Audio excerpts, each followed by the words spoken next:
अगर तुम्हारी फुसफुसाहट कोई अनसुना कर दे लेकिन तुम्हारी चीख नहीं, तो तुम एक ह्यूमन मेगाफोन हो।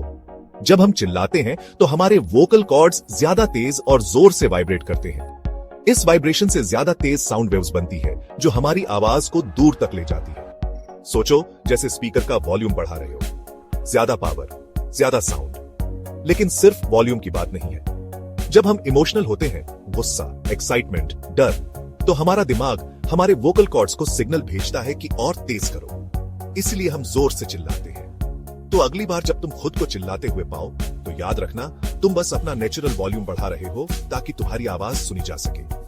मजेदार है ना?